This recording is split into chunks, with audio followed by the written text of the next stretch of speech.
देखो बच्चों, अब छठा सवाल देखते हैं। महुली गांव में एक तंग आयताकार भूखंड विद्यालय बनाने के लिए सुरक्षित है। इस भूखंड की लंबाई और चौड़ाई में 11:4 का अनुपात है। तो बच्चों, मैंने कई बार बता लिया कि यहां से हम संख्याओं को, लंबाई को और चौड़ाई को मानेंगे। इससे आगे सवाल बाद में पढ़ेंगे। पहले हम लिखेंगे कि माना लंबाई 11x और चौड़ाई 4x। माना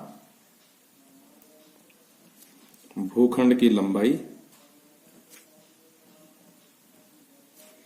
बराबर 4x 11x। बच्चों 11 दिया ना अनुपात पहला, तो 11x तथा चौड़ाई बराबर 4x।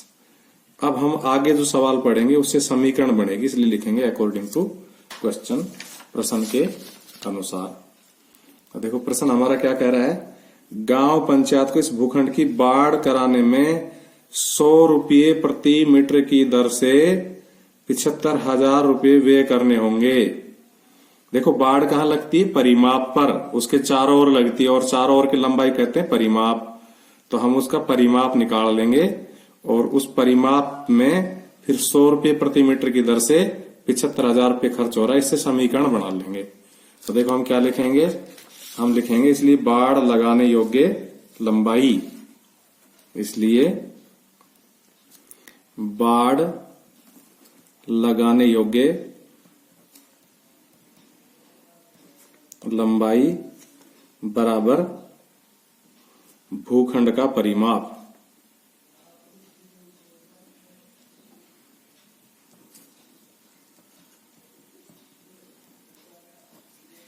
यानी कि बाढ़ लगाने योग्य लंबाई कितनी होगी? जितनी भूखंड का परिमाप होगा। तो अब देखो भूखंड का परिमाप कितना होता है? भूखंड का परिमाप होता है 2 लंबाई प्लस चौड़ाई, क्योंकि भूखंड आयताकार है, आयत का परिमाप होता है 2 लंबाई प्लस चौड़ाई। ठीक है बच्चों। और अब हम लिखेंगे कि भाई ये जो परिमाप है इसमें चलो मान और रख देते हैं, बराबर 2 लंबाई का मान 11x और चौड़ाई का मान 4x। इस प्रकार से 11 और 4 को जोड़ेंगे तो कितना आ जाएगा? 15x और गुणा करेंगे तो 30x। तो हमारे पास भूखंड की लंबाई कितनी आ गई जिसपे बाढ़ लगनी है? 30x आ गई। अब हम लिखेंगे कि बाढ़ लगाने का खर्चा, सवाल में दिया हुआ है कि उस भूखंड पर बाढ़ लगाने का खर्चा है वो 75,000 रुपया है। तो देखो बच्चों, ये तो उसने दिया है और इधर हम इस तरफ हम अपनी कैलकुलेशन मानने हुए से करेंगे। तो हमारी मानी हुई लंबाई से परिमाप कितना आया? 30x। अर्थात हमें 30x मीटर परिमाप के ऊपर बाढ़ लगानी है और 1 मीटर का खर्चा कितना है? 100 रुपया। तो इस 30x को 100 से गुणा कर देंगे तो ये भी बाढ़ लगाने का खर्चा है और जो हमसे इधर दिया हुआ है ये भी बाढ़ लगाने का खर्चा है। इस प्रकार हमारे समीकरण बन गई। तो इसमें से x का मान निकाल लेंगे। तो देखो 75,000, ये 30 भाग हो जाएगा इधर आके और ये 100 भी इधर आके भाग हो जाएगा। इस प्रकार 2 0 से 2 0 कट जाएगी, 1 0 से 1 0 कट जाएगी, 3 से काटेंगे तो 25। x का मान क्या आ गया? 25। अब बच्चों हम x का मान यहां रख देंगे तो लंबाई आ जाएगी, यहां रख देंगे तो चौड़ाई आ जाएगी। हमसे यही पूछा गया है कि भूखंड की माप ज्ञात कीजिए। लिखेंगे इसलिए भूखंड की लंबाई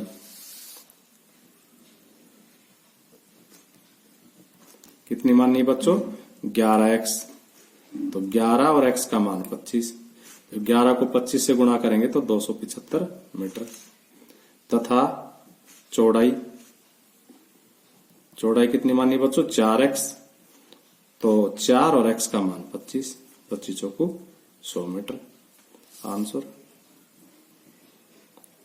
अब बच्चों हम 7वां सवाल करते हैं।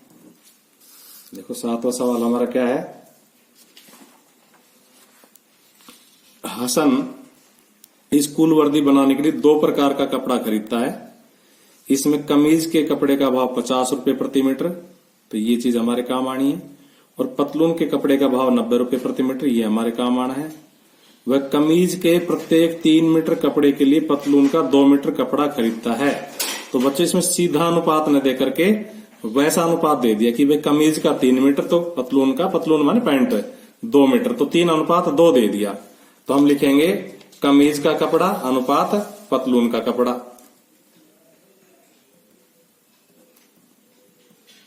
हम अनुपात खुद बना लेंगे।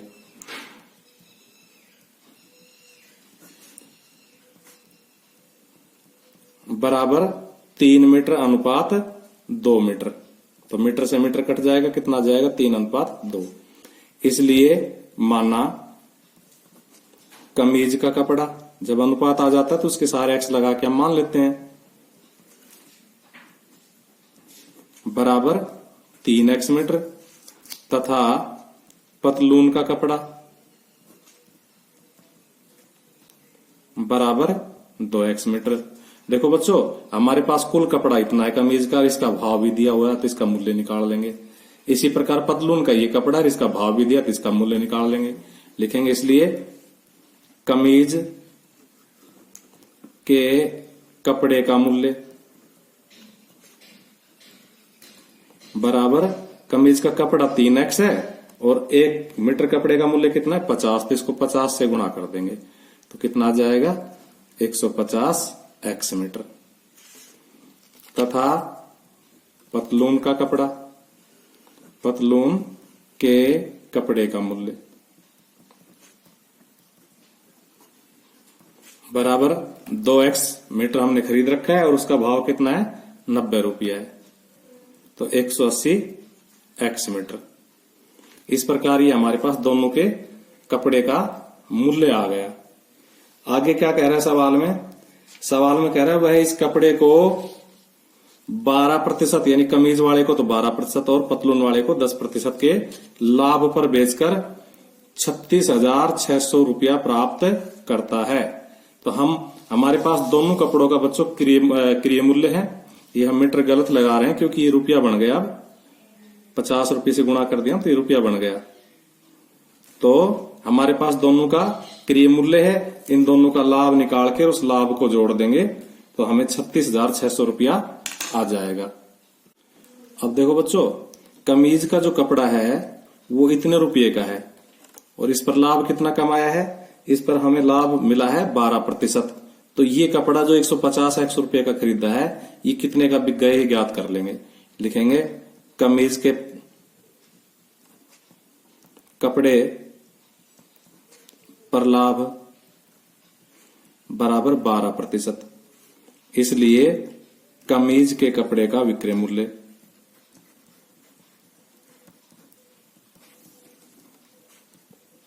तो कितना हो जाएगा बच्चों?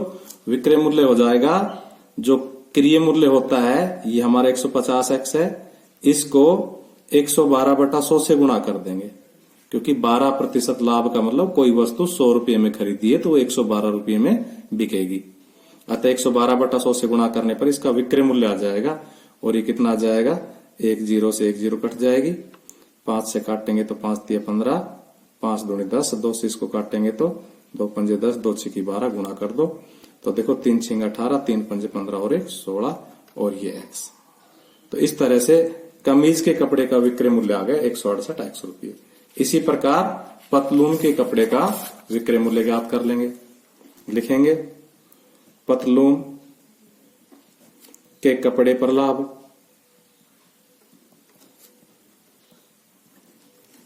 बराबर कितना दिया हुआ बच्चों?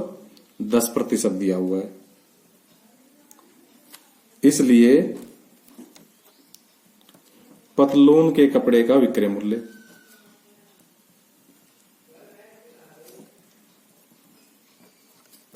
तो देखो बच्चों, पतलून का जो कपड़ा है वो हमने कितने में खरीदा है? 180x में खरीदा है। कितने में खरीदा है? 180x रुपये में। तो इस 180x रुपये को और 110/100 से गुणा कर देंगे क्योंकि जैसे अभी बताया था ना कमीज वाले में, उसी प्रकार इस 10% लाभ का मतलब अगर क्रिय मूल्य 100 रुपया तो विक्रय मूल्य 110 रुपया।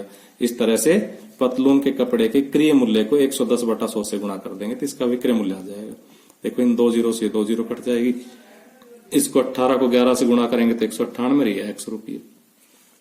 इस प्रकार बच्चों हमारे कमीज के कपड़े के विक्रय मूल्य 168 रुपये और पतलून के कपड़े के विक्रय मूल्य 198 रुपये का जोड़ कर देंगे तो क्या आ जाएगा 168 एक्स प्लस 198 एक्स। ये दोनों तरह के कपड़ों का विक्रय मूल्य आ गया और सवाल में हमसे दिया गया है कि इस सारे कपड़े को बेच करके 36,600 रुपया प्राप्त करता है, तो बराबर क्या होना चाहिए 36,600। इस प्रकार ये हमारी समीकरण बन गई। इसको हल कर लेंगे तो देखो इनको जोड़ेंगे ना तो 8 और 8 16, 9 और 6 15 और 1 16 और 2 और 1 3 एक्स बराबर 36,600 और अब हम एक्स निकाल देंगे तो 36,600 बटा 366 क्योंकि गुना हो रहा है, इधर आके भाग हो जाएगा, कट जाएगा 100 तो इस प्रकार x का मूल्य कितना आ गया 100 मीटर आ गया। और अब क्योंकि हमसे क्या पूछा गया लास्ट में, हमसे पूछा गया पतलून के लिए कितना कपड़ा खरीदा। तो देखो बच्चों पतलून का हमने कितना कपड़ा मान रखा है 2x, तो 2 गुणा x का मान कर देंगे, देखेंगे इसलिए पतलून का कपड़ा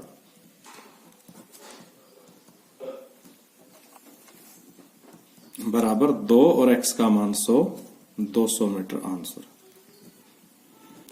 देखो बच्चों इसमें ना ये गलती से 3 लिख दिया था, इसको 6 कर लेते हैं और इस प्रकार कट के 100 आएगा। अब क्वेश्चन नंबर 8 का सवाल है, बहुत सीधा सवाल 8वां। हिरणों का एक झुंड का आधा भाग मैदान में चल रहा है, शेष का 3/4 पड़ोस में ही खेल कूद रहा है और शेष बचे 9 हिरण एक तालाब में पानी पी रहे हैं। झुंड में हिरणों की संख्या ज्ञात कीजिए। कतई सीधा सवाल है, मान लेते हैं माना हिरणों की संख्या बराबर x, माना हिरणों की संख्या बराबर x। अब देखो जैसे प्रश्न कह रहा है वैसे वैसे हम कर देते हैं। प्रश्न क्या कह रहा है हमारा कि आधा भाग मैदान में चल रहा है, तो ये कुल हिरण हो गए, इनमें 2 का भाग दे देंगे तो आधा हो गया। ये आधे हिरण तो मैदान में चल रहे हैं और शेष का 3/4, तो देखो शेष जब आधे चल रहे हैं तो आधे ये बचे, इनका 3/4 ये शेष है, इनका 3/4 का मतलब 3/4, 3/4 का मतलब 3 को 3/4 को गुणा कर दो उससे तो 3/4 हो जाएगा। 3/4 पड़ोस में खेल कूद रहा है, यानी कि इतने हिरण पड़ोस में खेल कूद रहे हैं और जो शेष बचे 9 हिरण वो क्या कर रहे हैं, वो तालाब में पानी पी रहे हैं। तो इन सब का जोड़ कितना होना चाहिए, हमने कुल कितने हिरण माने x, तो ये सारे इनका सब का जोड़ कितना होना चाहिए x के बराबर होना चाहिए। यानी कि दोबारा से देख सकते हैं एक बार, कुल हिरण है x, उनका आधा तो क्या कर रहे हैं, उनके आधे तो कर रहे हैं चल रहे हैं और जो शेष बचे उनमें से आधे चल रहे हैं तो आधे शेष बचे, उनका 3/4 तालाब में पानी पी रहा है, खेल कूद कर रहे हैं और बाकी बचे 9 हिरण वो खेल कूद कर रहे हैं। इस प्रकार से इन आधे हिरणों का और आधे के 3/4 का शेष 9 का सबका जोड़ वापस x आना चाहिए क्योंकि कुल हिरण x है। तो देखो बच्चों इसको हम हल कर लेते हैं। तो x यहां पर है, इस x को इधर लिया हो तो x बटा 2 हो जाएगा, इधर आके ये भी प्लस का इधर आके माइनस हो जाएगा। तो देखो 3x बटा 4 दूनी 8 बराबर वहां क्या बचेगा 9। इसको हल कर लो, 8 एलसीएम ले लो, इस 1 का भाग देंगे 8 बार जाएगा 8x, 2 का भाग देंगे 4 बार जाएगा तो -4x, 8 का भाग देंगे 1 बार जाएगा तो 1 से गुणा करेंगे 3 को तो 3x बराबर 9। अब देखो बच्चों 8x में से 4x गए 4x, 4x में से 3x गए तो 1x, तो x बटा 8 बराबर 9। इस प्रकार से इसको उधर ले जाएंगे तो उधर जाके गुणा हो जाएगा तो x बराबर 9 गुणा 8 बराबर 72। इसलिए हिरणों की संख्या हमने क्या मानी थी, x और x का मान आ गया 72। इस प्रकार ये हमारा उत्तर आ गया। अब 9वां सवाल देखो बच्चों, क्वेश्चन नंबर 9। तो 9वां सवाल है हमारा, दादाजी की आयु अपनी पौत्री की आयु की 10 गुनी है। तो इसमें मैंने कई बार बताया जिससे तुलना करें, पौत्री की आयु से तुलना करी गई, इसलिए पौत्री की आयु हम क्या मान लेंगे x, लिखेंगे माना पौत्री की आयु बराबर x, इसलिए दादाजी की आयु बराबर कितनी है? 10 गुना है, तो 10 से गुणा कर देंगे पौत्री की आयु को, 10x।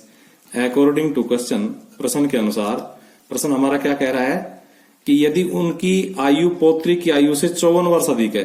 देखो, ये तो पौत्री की आयु हो गई, ये दादाजी की आयु हो गई, लेकिन दादाजी की जो आयु है वो पौत्री से 54 वर्ष अधिक है, ये 54 वर्ष अधिक है। तो अगर हम इसमें से 54 घटा देंगे तो क्या हो जाएंगे? बराबर हो जाएंगे। इस प्रकार से बच्चों समीकरण बन गई। तो 10x पे इधर लाएंगे, माइनस हो जाएगा, 54 वहां पर पहले से ही माइनस का है, तो ये -9x बराबर -54, माइनस से माइनस कट जाएगा, x बराबर 54/9, 9 छके 54।